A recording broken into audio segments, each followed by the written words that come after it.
Bonjour, aujourd'hui on part à la rencontre de Marina. Elle est opératrice de relevé aérien et travaille dans les métiers du géomètre. Une de ses missions, c'est notamment surveiller l'évolution du fleuve du Var. Allez, suivez-moi.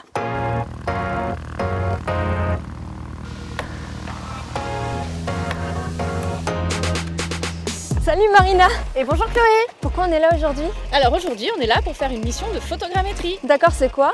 Alors on va faire une acquisition de données aériennes dans le cadre de la surveillance du lit du fleuve du Var dans les Alpes-Maritimes. Moi j'ai jamais volé dans un petit avion comme ça. Eh bien je vais te montrer le système et on va mettre en route. Ok, je te suis. Allez, c'est parti! Alors voici Chloé, je vais te montrer donc le système pour l'acquisition des données aujourd'hui.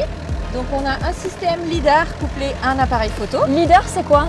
Alors le LiDAR en fait c'est un faisceau lumineux qui est renvoyé en fait sur notre système et qui nous permet en fait de faire les mesures. Ça va nous permettre d'avoir une modélisation en fait de tout le paysage qu'il y aura en dessous. Oui, ça fait un nuage de points finalement. Exactement. Un nuage de points qui est enregistré donc sur ces machines qui sont placées ici. Ok. Avec nos systèmes de contrôle après en vol. Tout ça va nous permettre donc de surveiller la gestion en fait de l'ensemble de la zone pour l'étude éventuellement en zone inondable ou etc. par la suite. On va mettre en route, on va faire l'initialisation du système avec le petit GPS qui est au-dessus et après on va décoller et c'est parti. Allez, allons-y hein. Allez.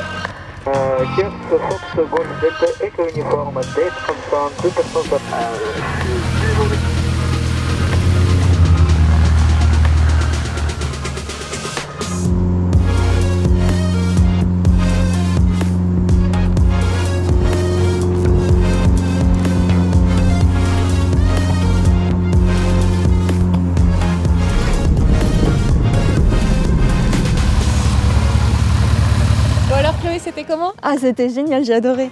Bon bah écoute, maintenant il faut aller voir les résultats. On va à ton bureau là? Allez, c'est parti, on va au bureau. Alors Marina, ça en est où les données? Alors, toutes les données ont été récupérées, donc là elles sont en cours de traitement. Mais là, si tu veux, pour te donner un aperçu, je vais te montrer les résultats de notre dernière prise de vue sur cette même zone. Donc dans un premier temps, on a la trajectoire de notre avion qui va nous permettre de géoréférencer les données. Tu peux voir donc nos données LiDAR brutes. Et donc à partir de là, on va pouvoir lancer nos analyses et nos comparatifs de données.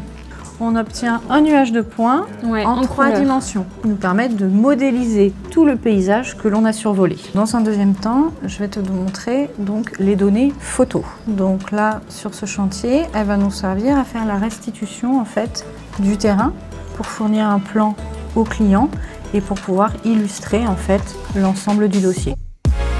Marina, qu'est-ce qui te plaît dans ton métier? Dans un premier temps, déjà, c'est la diversité des missions. Il n'y a aucune journée qui se ressemble, il n'y a pas de routine dans notre métier.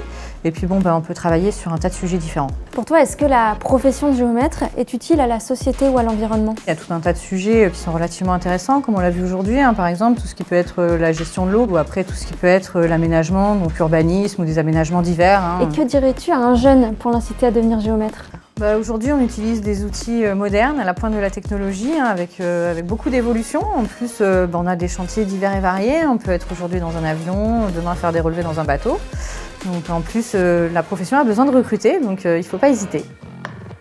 Si toi aussi tu rêves d'intégrer les métiers du géomètre, alors n'hésite plus.